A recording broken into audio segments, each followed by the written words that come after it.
Kalau Anda sudah melakukan itu, maka Allah Bapa sendiri yang akan membedakan mana kambing, mana domba.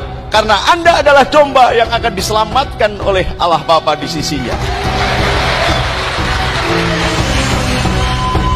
Matius 25, 26, 27.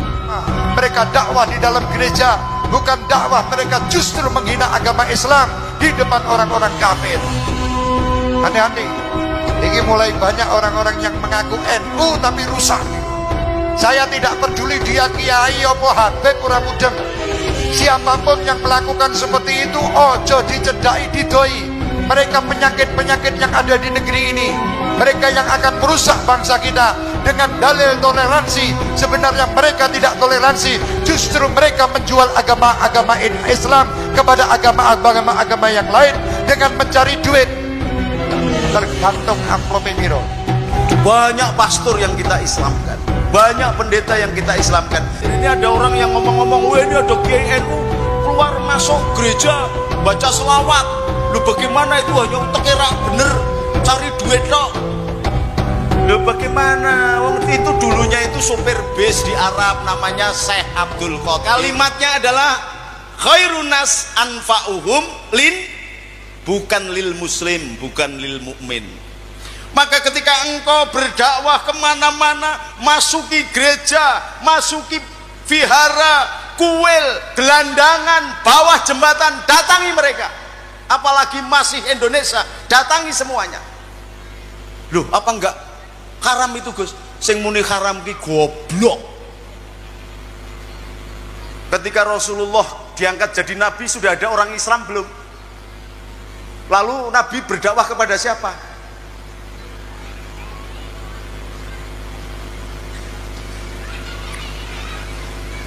Datangi mereka, ajak, perdengarkan kemerduan Al-Quran. Kayak tadi anak kecil tadi baca Quran mendayu-dayu kayak begitu luar biasa.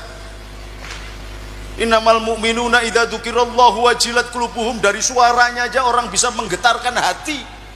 Sampaikan Quran baligul ani walau ayah, sampaikan ke mereka bahwa sudah engkau sampaikan, kemudian mereka tidak mau baik, silahkan.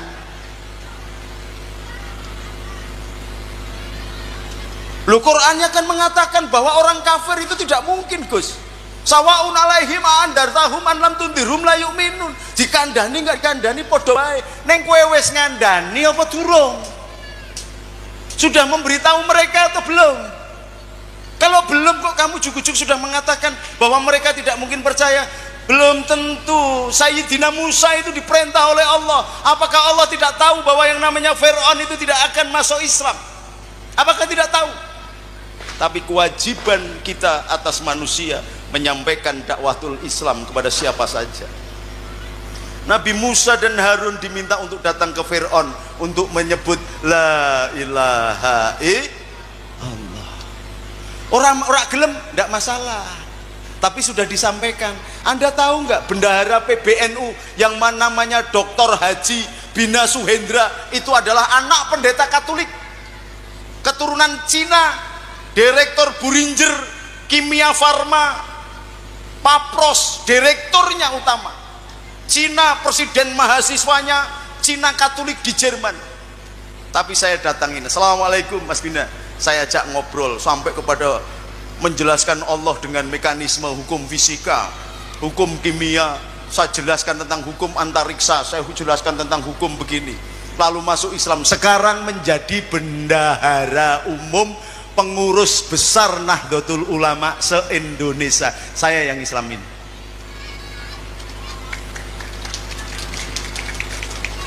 Banyak pastor yang kita Islamkan, banyak pendeta yang kita Islamkan, tapi ya begitu caranya kayak Rasulullah. Gak usah masuk Islam, agamamu gak bener, gak usah. Untuk apa? Karena innal huda hudallah wahadi Rasulillah. Tidak akan mendapatkan huda dari Allah kalau Allah tidak memberi huda. Tetapi Allah akan memberi huda kalau ada hadi, ada risalah, ada syariat Rasulullah yang disampaikan. Lah nek mereka kamu datang aja tidak pernah, tapi setiap ketemu kamu kafir, kafir, kafir, bagaimana bisa mengenal Islam?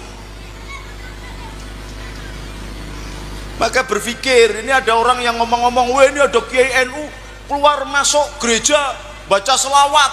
Lu bagaimana itu hanya untuk kira bener cari duit tok.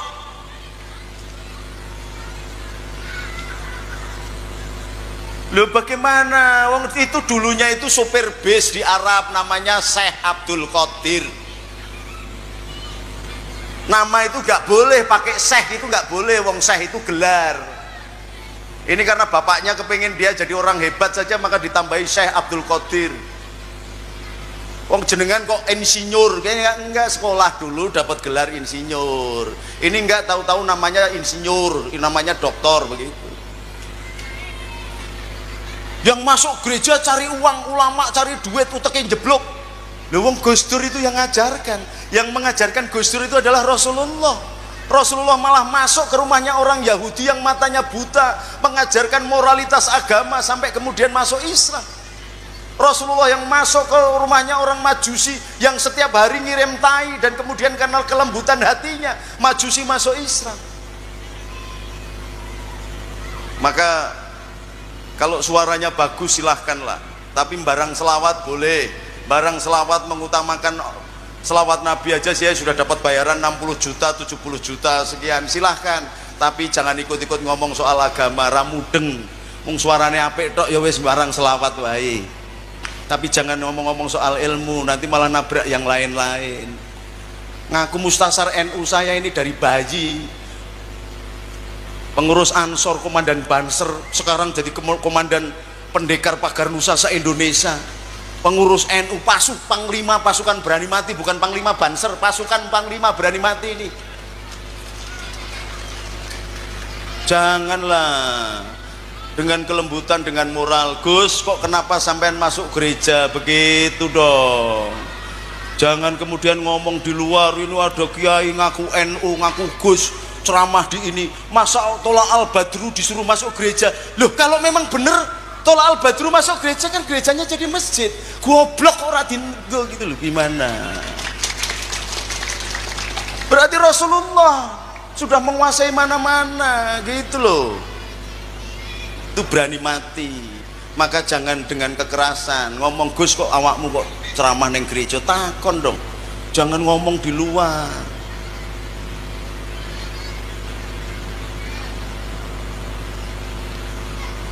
Wal afina anina, saya memaafkan, mudah-mudahan dibuka hatinya dan tahu bahwa Rasulullah tidak secetek itu. Rasulullah jin saja kepingin masuk Islam, datang kepada Rasulullah, diterima. Jin, pohon kurma yang dulu menjadi senderannya Rasulullah ketika hijrah, nangis Rasulullah mendengar tangisan pohon kurma, lalu pohon kurmanya mengatakan, ya Rasulullah, bagaimana aku bisa dekat dengan engkau? Karena aku pohon kurma, yang lain bisa dekat dengan membaca sholawat saja, engkau bisa selamatkan dia, dengan membaca syahadat engkau selamatkan dia, aku pohon kurma. Lalu bagaimana nasibku setelah engkau sandari dulu bertahun-tahun engkau tidak pernah melihat aku?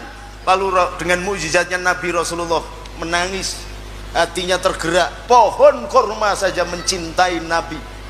Maka Rasulullah juga memperlakukan pohon kurma sebagaimana manusia. Baik, kalau begitu wahai pohon kurma, ayo ikut kepadaku. Jalan, lalu dijadikan tiang rumahnya Nabi. Tiang rumahnya Nabi itu yang sekarang menjadi Raudhah. Di situ ada makamnya Sayyidina Abu Bakar, Sayyidina Umar, dan Rasulullah Muhammad SAW. Di Raudhah itu ada tulisan, bainal baiti wa mimbari riyadin min riyadi jannah. Antara rumahku dan mimbarku adalah taman surga. Di antaranya ada pohon kurma yang dulu menangis karena rindunya kepada Nabi. Kalau sudah menangis rindu kepada Nabi berarti cinta.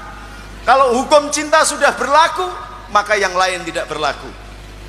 Loh, terus bagaimana Gus? Itu mencapai hakikat apa makrifat apa syariat? Saya nggak urusan makrifat, hakikat, hakikat apa syariat. Pokoknya kalau engkau datang mencintai Nabi, Nabi akan datang merengkuh engkau, menggunakan tangannya untuk menyelamatkan engkau. Contohnya adalah seorang ibu ketika dia punya bayi, bayinya ngompol apa, bayinya dibanting apa? Dibanting enggak? Karena apa? Karena cinta. Engkau menggendong anak kecil, seorang bapak menggendong anak kecil, kemudian kakinya nendang wajahmu, anakmu kamu kampleng apa enggak? Karena apa ini?